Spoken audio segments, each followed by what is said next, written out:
Good evening అందరికీ. ఈరోజు bank Nifty trade ఏదైతే మనం తీసుకున్నామో దాని గురించి అండ్ మనం అనాలిసిస్ చేసింది అంతనా ఏం జరిగిందన్నది ఒకసారి ఎక్స్ప్లెయిన్ చేసుకుందాం.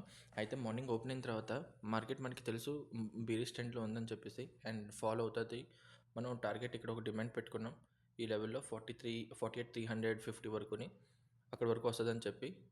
అండ్ మార్కెట్ ఓపెన్ అయిన తర్వాత పాజిటివ్ ఓపెన్తో ఉండి పైకి వెళ్తే మనం ఇక్కడ ప్రీమియం ఉంటుంది, ఆ ప్రీమియం నుంచి సెల్ చేద్దామని చెప్పి బయింగ్ సైడ్కి 2 ట్రేడ్స్ తీసుకున్నాం. అండ్ ఆ 2 ట్రేడ్స్ చిన్న చిన్న స్టాప్ లాస్లతో పెట్టుకుని తీసుకోవడం వల్ల హిట్ అయింది. End of the day already మార్నింగే చెప్పాను, ఫస్ట్ హాఫ్ అంతా కన్సల్టేషన్లోనే ఉంటుంది.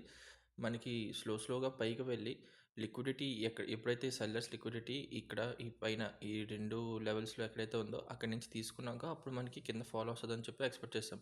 సో మార్కెట్ నేను అవైలబుల్గా లేను. సో మార్నింగ్ 2 ట్రేడ్స్ తీసుకున్నాక చిన్న చిన్న స్టాప్ లాస్ హిట్ అయిన తర్వాత నేను ఇంకా ఎగ్జిట్ చేస్తాను. మార్కెట్లో ఇంకా అవైలబుల్ లేను. బట్ ఎండ్ ఆఫ్ ది డేకి కన్సల్టేషన్ అయిన తర్వాత సెకండ్ హాఫ్లో కరెక్ట్గా 2:15 కనుక 2 తర్వాత మార్కెట్లో ఫాల్ అనేది వచ్చింది. అండ్ మన టార్గెట్ ఏదైతే ఉందో బీరిష్ సైడ్కి ఆ లెవెల్ కూడా రీచ్ అయిపోయింది. అండ్ ఇది కూడా మనకి లోవర్లో ఎక్కడి నుంచి రావట్లేదు. ఫస్ట్ ఆఫ్ ఆల్ ఈ లోవర్లో ఎక్కడ సపోర్ట్లో లేదు. మీకు చాలా ముందు నుంచే చెప్తున్నాను. మార్చ్ స్టార్టింగ్ నుంచి మనకి ఇక్కడ నుంచి యాక్చువల్లీ ఈ డిమాండ్కి రావాల్సింది ఇది ఇక్కడ నుంచే లిక్విడిటీ కలెక్ట్ చేసుకోవడానికి బయ్యర్ సైడ్ది సెల్లర్ సైడ్ లిక్విడిటీ కలెక్ట్ చేసుకోవడానికి అని చెప్పి పైకెళ్ళింది. అండ్ 1 hour టైం ఫ్రేమ్లో మనకి చూస్తే ఇది ఒక ప్రీమియం లెవెల్. అండ్ ఇక్కడ మనకి 15 minutesలో సప్లై ఉంది ప్రీమియంలో. సో అక్కడి నుంచి మనం సెల్లింగ్ అనేది మళ్ళీ ట్రెండ్ కంటిన్యూషన్ లోవర్ సైడ్కి కంటిన్యూ చేస్తుందని చెప్పి ట్రేడ్ ఎక్స్పెక్ట్ చేసాం.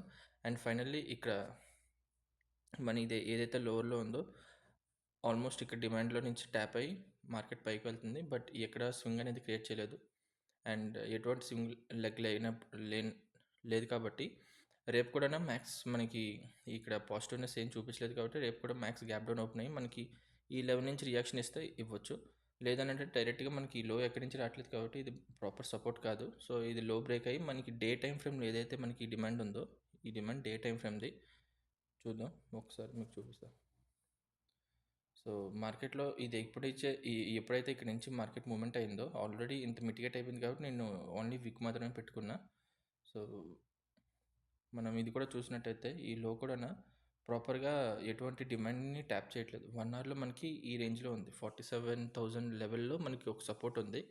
సో మ్యాక్స్ ఈ లెవెల్ వరకు రావచ్చు అని చెప్పి ఎక్స్పెక్ట్ చేస్తున్నాం. ఇంకొక 1,000-1,200 పాయింట్స్ అయితే మార్కెట్ ఈజీగా ఫాలో అవుతుంది అప్కమింగ్ డేస్లో. లేదు అన్నట్టయితే మనకి ఇది నిజంగా ఇది స్ట్రాంగ్ డిమాండ్ అయినట్టయితే మనకి ఇక్కడ హోల్డ్ చేసి డే టైం ఫ్రేమ్లో మనకు ఒక ప్రాపర్ స్వింగ్ అనేది బ్రేక్ చేయాలి. లైక్ ఈ క్యాండిల్ లో బ్రేక్ అయిన తర్వాత మళ్ళీ ఇంకొక స్వింగ్ ప్రిపేర్ అయ్యి మళ్ళీ ఇక్కడ దీనికి ట్యాప్ అయ్యి అప్పుడు స్వింగ్ బ్రేక్ చేస్తే అప్పుడు మనం ఎక్స్పెక్ట్ చేయొచ్చు డే టైం ఫ్రేమ్లో ఉన్న లిక్విడిటీ కలెక్ట్ చేసుకోవడానికి. సో ఈ విధంగా మనం ప్లే చేస్తాం. ప్రజెంట్ అయితే మనకి నెగిటివిటీ ఉంది. మార్కెట్ రేపు కూడా నెగిటివ్ సైడ్ ట్రేడ్ చేస్తుంది. కింద ఓపెనింగ్ తర్వాత ఇంకా బయర్స్ స్టాప్ లాస్ అనేది ఏమి ఉండదు కాబట్టి బయర్ స్టాప్ లాస్ ఆల్రెడీ దీని కిందన అండ్ ఈ డిమాండ్లో ఉంటుంది కాబట్టి ఈ రెండింటిని కలెక్ట్ చేసుకోవడానికి కిందకు వస్తుంది. ఆ తర్వాత స్టాప్ లాస్ హంట్ చేయడానికి సెల్లర్ సైడ్ది స్టాప్ లాస్ హంట్ చేయడానికి మళ్ళీ వెళ్తుంది. కానీ దానికంటూ ప్రాపర్ డిమాండ్ ఉంటే మనకి చూడండి ఇది కూడా సెల్లర్ స్టాప్ లాస్ హంట్ చేయడానికి ఈ మూమెంట్ అంతా అయింది. ఓకే, ఈ మూమెంట్ అంతా సెల్లర్ సైడ్ది హంట్ చేయడానికనే అయింది ఇదంతా. సో ఇప్పుడు అలాంటిది ఏదైనా ప్రాపర్ డిమాండ్ ఇక్కడ దొరికినట్టయితే సేమ్ అలాగే ఇక్కడ నుంచి మనకి సెల్లర్ సైడ్ లిక్విడిటీ కలెక్ట్ చేసుకుని మళ్ళీ పైకి వెళ్తుంది. అక్కడ నుంచి మనం డే టైం ఫ్రేమ్లో అయితే మనం అనుకున్నట్టు 1,200 పాయింట్స్ కానీ కింద ఫాలో అయిందంటే మనకు ప్రాపర్ డిమాండ్ ఉంటుంది. అక్కడ నుంచి మనం ఇంకా ట్రెండ్ రివర్సల్కి కంప్లీట్గా ఈ హయ్యర్ హై ఏదైతే ఉందో దాన్ని బ్రేక్ చేయడానికి 55,000 54,000 లెవెల్ ఏదైతే ఉందో అది బ్రేక్ చేయడానికి ట్రెండ్ కంటిన్యూషన్ చేయొచ్చు.